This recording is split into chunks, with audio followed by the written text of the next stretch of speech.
Hello guys, hope you're all doing fine today. Quick video here about this Shelton supernova. I don't know how many of you know anything about it. Supernova 1987A. So let's listen to what this lady has to say first. 30 years ago, on February 24, 1987, observers in the southern hemisphere noticed a new object in the Large Magellanic Cloud. Today, we know this object as Supernova 1987A, and it was one of the brightest supernovas seen in hundreds of years. Okay, now please, I want you to watch this video. I have added subtitles because the video is originally in Portuguese. This video was made over 30 years ago. So please watch and look at the images and read the subtitles and understand what's going on here. Balão de pesquisas espaciais, tipo de satélite, caiu bem no centro da cidade, em cima de uma casa. O balão foi lançado no dia 13 de fevereiro na Austrália, num convênio Brasil-Estados Unidos, NASA e Instituto de Pesquisas Espaciais. O balão tinha por objetivo estudar a estrela supernova de Shelton. A queda do balão estava prevista para o Brasil e durante todo o tempo ele foi observado pelos engenheiros, técnicos e pesquisadores da NASA. Este equipamento pesa quase 2 toneladas. Ele estava a uma altura de 50 mil metros da superfície quando começou a cair e a uma velocidade de 15 km por hora. O destino era uma região rural aqui de Mojimirim, mas por causa das fortes correntezas, ele acabou caindo no centro da cidade. Na queda, o equipamento e paraquedas acabou caindo sobre estas casas, mas os maiores prejudicados foram os moradores da rua Padre José 353. O equipamento quebrou o telhado, a tubulação e afetou parte da estrutura. 15 minutos depois da queda, os engenheiros e técnicos da NASA já estavam no local. O corpo de bombeiros e a polícia foram acionados. O acidente acabou atraindo muitos curiosos que não dispensaram nem os binóculos. Quem viu o balão caindo ainda estava apavorado. Como é que caiu esse balão? Eu estava fazendo almoço, né? Estava na cozinha, que eu tô arrepiada. E daqui a pouquinho eu vi aquilo como joga uma bomba, porque quando eu tinha 16 anos eu vi o avião vermelhinho bombardear aqui no Mogi, né? Eu fiquei gritando. Eu falei, minha Nossa Senhora. E como dizem que aqui é meio fraco o telhado, eu falei, ah, meu Deus, o telhado tá caindo. Aquele barulho, parecia que veio uma bomba. Você levou um susto? Assustei, aí eu corri para baixo, e tá cheio de gente. Pensou que fosse o fim do mundo? Nossa! Para retirar o equipamento do telhado, foi preciso desmontar peça por peça. A primeira caixa foi esta, que contém todas as imagens e informações sobre a estrela supernova. Depois, foi preciso o auxílio de um guincho. O que acontece com todo esse equipamento, inclusive com a casa onde ele caiu? Bom, o equipamento será enviado para os responsáveis, né, que é a equipe da Universidade de San Diego, nos Estados Unidos, e os prejuízos serão totalmente pagos. Esse balão de experiência foi solto pela Universidade de San Diego, na Califórnia, com orientação da NASA, para estudar o comportamento da estrela supernova. Ele saiu da Austrália dia 13 de fevereiro e a previsão era permanecer no espaço de 6 a 7 dias. Pelos estudos, certamente ele iria cair por aqui, mas ninguém imaginava que ia cair justamente em cima de uma casa. Técnicos do Instituto de Pesquisas Espaciais de São José dos Campos e do governo norte-americano, que acompanhavam tudo de um avião, ainda tentaram desviar o balão do centro da cidade. Nós acompanhávamos com a finalidade de acionar a carga para a queda dele, para que ele caísse numa área limpa, né? Mas ele, devido à corrente de vento, veio cair aqui em cima. O satélite de 150 mil dólares ou 15 milhões de cruzados enviou durante os 12 dias que esteve no ar informações para a Universidade da Califórnia. Hoje, a preocupação dos técnicos era com uma fita onde estão guardados todos os dados da pesquisa. Os dados estão perfeitos, a fita está perfeita e acredito que tudo vai dar certo. Durante toda a tarde, 20 homens do Corpo de Bombeiros e do Tiro de Guerra de Mojimirim, com a supervisão dos técnicos, trabalharam na remoção do satélite. Nem o dono da casa atingida pôde entrar nela para avaliar os prejuízos. O senhor vai pedir indenização? Ah, sem dúvida, né? Porque eu vou procurar ser ressarcido dessa despesa, né? Porque do susto não dá. Do susto não é possível. So this balloon was supposed to be studying the supernova, which is at an immense distance. Just listen to this person. The supernova is located in the Large Magellanic Cloud, a small companion galaxy to our own, only about 170,000 light-years from Earth. Only about 170,000 light-years from Earth. Okay, so this supernova is supposed to be almost 2,000 light years away, and they are saying that they are sending a balloon 50 kilometers up, about 80 miles up, we'll be able to study something that is over 1,500,000 light years away. Just imagine like a lady trying to study what's on top of the tallest building in the world, just putting on a high heels. Okay, this balloon at only 50 kilometers up or about 80 miles up is supposed to be studying a star that's over 1,500,000 light years away. So of course this thing is not in outer space. The stars, the moon, and the sun is all between 100 and probably 150 miles up in the sky, in the dome, in the firmament, not thousands of light years away. Now, the most interesting part of this that I found is this thing here. Listen to this. In this image, caught by Hubble telescope, you can see the inner ring surrounding the innermost expelled material. In this image, caught by Hubble telescope. A primeira caixa foi esta, que contém todas as imagens e informações sobre a estrela supernova. In this image, called by Hubble telescope. O balão tinha por objetivo estudar a estrela supernova de Shelton. In this image, called by Hubble telescope. O balão tinha por objetivo estudar a estrela supernova de Shelton. In this image, called by Hubble telescope. O balão tinha por objetivo estudar a estrela supernova de Shelton. A primeira caixa foi esta, que contém todas as imagens e informações sobre a estrela supernova. Alright guys, so it's clear that neither Hubble is in space, there's nothing in space, there are no satellites in space studying any of these things. Everything is right here, guys, between 50 kilometers to 100 kilometers, okay, between 80 miles to probably 150 miles. There's nothing going anything beyond this. There are no satellites in space. Those balloons are being running since the 1950s. That's what's going on. There's no space. There's nothing out there. So it's the only thing NASA has always ever sent to space is your imagination.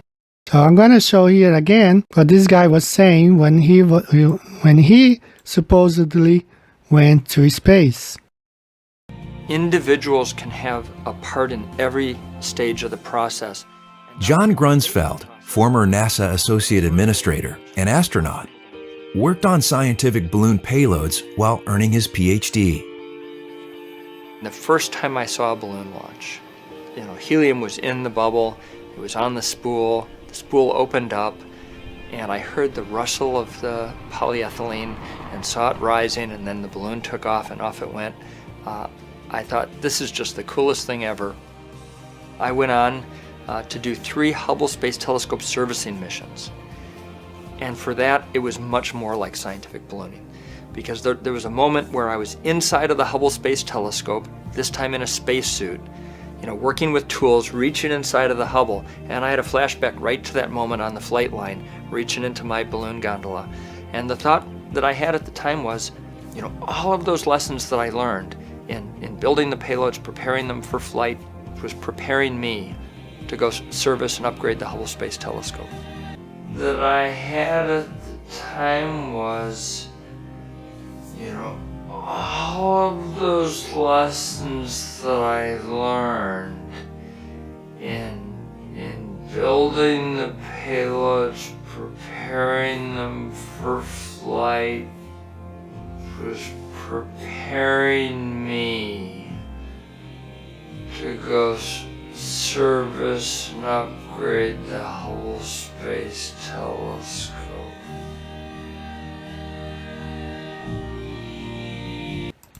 So guys, just wrap around your mind that space is fake. If you still believe in all this NASA nonsense, there's nothing that we can do for you. Earth is flat, there's a firmament. All those scientists are fools because they are trying to make you believe what's not real. They are taking money from the people and building spaceships, rockets that go nowhere. What if I told you that we have now spent $46 billion of your taxes on a project to study deep space? Okay, you would either say, hey, that's great, Sanchez. I want to know more about deep space. Or you might say, I could give a hoot about deep space. All right, keep the money here where we need it for our kids, our schools, and our roads. what you definitely should say is, okay, what did we get for that $46 billion? Good question. Because that's the question we asked ourselves here when we were having our editorial meeting this morning, and Michelle Greenstein's been assigned the distinction of finding out for us. Okay, what'd you find out? All right, so here's the situation. For the past 15 years, NASA has been working on building this heavy lift vehicle that will take us to the moon and then on to Mars, and also on building the infrastructure between the Earth, the moon, and Mars. Now, this is a beautiful, beautiful goal, right? Sure. It truly is. But according to aerospace analyst Laura Forzik, who just put out a research paper that includes data from fiscal year 2019's budget, we've been spending about $4 billion annually on this program, and we're not really seeing the return. So I reached out to her. Let's see what she had to say about this. Cool. The main purpose of the big NASA heavy lift vehicle program for the human space exploration is to give us, as a country, a big goal to go towards. So her take is that the real purpose of these programs, these space exploration programs, are symbolic, right? They give us a sense of national pride. They unite the country, like she said, like around this big giant goal. So we've spent, according to her research, $14 billion on the Space Launch System, $16 billion on the Orion capsule, which is what NASA says will take us to the moon, and then on to Mars. What do we have to show for it? Well, the Orion capsule did launch a few years ago, but without a crew, and this was a private launch, and the Space Launch System has yet to take flight. So in terms of crewed flights, we're probably not going to see this for a number of years in the future, and by that time, you know, we'll have spent 20 years on this program, but also close to $60 billion on this project that we seem to have already done in 1968. So I asked Laura Forzik about this. Let's see what she had to say. You can't really say that what NASA is trying to do now is already done in the 60s, because the technology is different and the mission behind it, although similar, is different. So the Saturn V rocket was fantastic for its time, but it was limited. There's just an argument as to how much money should be spent on one way versus the other, or on one project versus the other. It seems like what she's suggesting is that NASA and these grandiose projects are being used for political posturing, right? Let me stand in front of the American people and say, oh, I'm going to get us, you know, a la JFK, to the moon, or I'm going to do this and that. But in the end, it doesn't accomplish anything. Right, and every president kind of makes an announcement like that. And she would actually agree with you. She was quoted in Ars Technica yesterday saying that these are political projects, not practical ones. That's an interesting point. Hey, good stuff. Good reporting. Thank you. Okay, I'm going to finish this with this guy talking a little bit more about all this insanity about space, making all this money, and the people believe them. Have a good day, guys. See you later. Bye-bye. Next, William Burroughs, author of This New Ocean, The Story of the First Space Age. It's a book on the history of space exploration, from ancient myths to German V-2 rockets to the space shuttle. And the book that's being featured today is This New Ocean, The Story of the First Space Age. And we're doing this program at the National Archives, of course, because we do have records relating to space exploration here, whether it's photographic records or whether it would be the legislative records, the Senate appropriations for space exploration and so forth. So that's why we are doing this series here. And of course, this is taking place during the week that Senator Glenn is up in space in the space shuttle. William Burroughs has reported on aviation and space for the New York Times, the Washington Post, the Wall Street Journal, and the Richmond Times-Dispatch. He's also had articles in the New York Times Magazine, Foreign Affairs, The Sciences, and other publications. He's the author of 7 previous books, including Deep Black, the award-winning classic work on spying from space. Mr. Burroughs is a professor of journalism at New York University and the founder and director of its graduate science and environmental reporting program. Would you please welcome William Burroughs?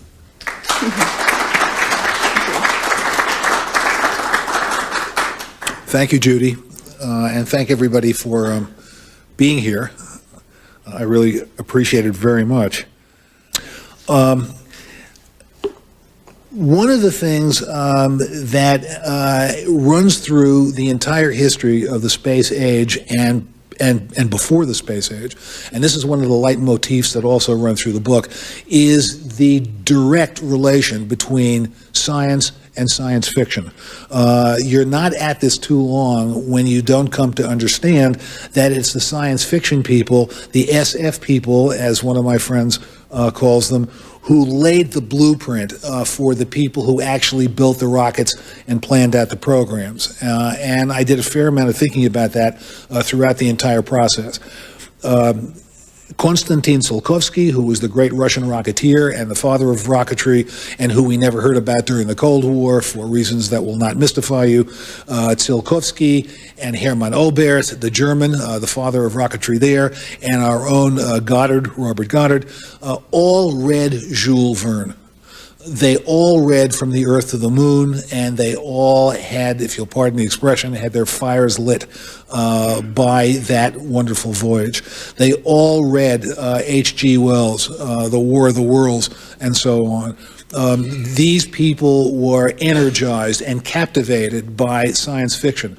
I started the book off, in fact, going back to Daedalus, because I had to come to grips with why exactly do we do this. There are cynical answers, and they're relevant. One is that corporations in aerospace want to make a lot of money. Another is a lot of generals on both sides wanted to get the high ground for a supposed advantage, whatever that meant, and we're still not sure we know. But beneath that, there were the dreamers, there were the sci-fi people, there were the people who wanted to go for what reason? This is what I had to try to come to grips with, and when I went back to Daedalus, when I went back to Greek mythology, it occurred to me that one of the reasons is transcendence. I came to realize in the course of researching the book that what I was dealing with was not in reality, was not hard-nosed businessmen who were trying to keep their stocks up and generals who were trying to one-up the enemy. What I was dealing with was members of a religion. And that's exactly what this undertaking is. What else to call people, I'm talking about serious engineers who design colonies on Mars and interstellar missions that they know they will never live to see? What else to call them but members of a religion as people in the Middle Ages started to build cathedrals they knew they would never see finished? And what is the trait that has propelled this all of these years? That's what I got into, and the rest of it is the top of the proverbial iceberg.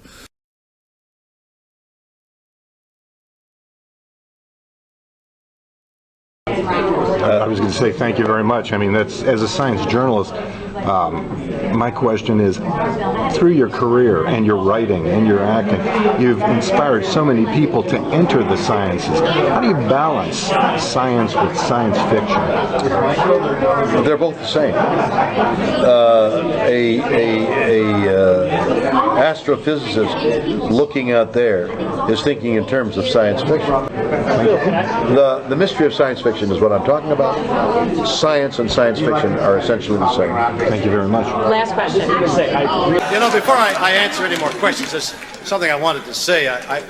Having received all your letters over the years, and I've spoken to many of you, and some of you have traveled, you know, hundreds of miles to be here, I'd just like to say, get a life, will you, people?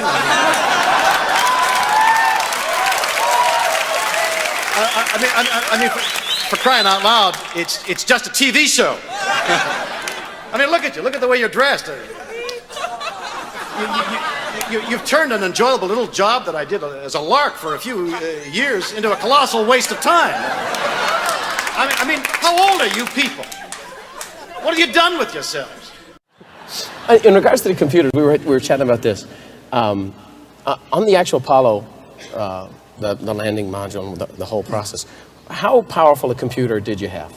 How, in today's terminology, how powerful would you say it was? Well, it was not as good as a laptop, but it was probably a little better than a handheld. It actually had, I mean, some of you that are computer nerds. He's a pilot, he's not a nerd. You know, you got to have gigs and that kind of stuff, and we didn't have gigs or even megs. The Apollo computer had 32K of fixed memory and 2K of erasable. That was it. No screen, no sound, no icons, no nothing. Just, and the keyboard just had, it had 0 through 10, read, clear, and enter. I think it might have been 1 or 2 more keys. We had no graphics, no screen, no. On its best days, it couldn't get to 1 megahertz. So it was slow and weak, but it got us there. Yeah, baby. Hey, Matt. Yeah.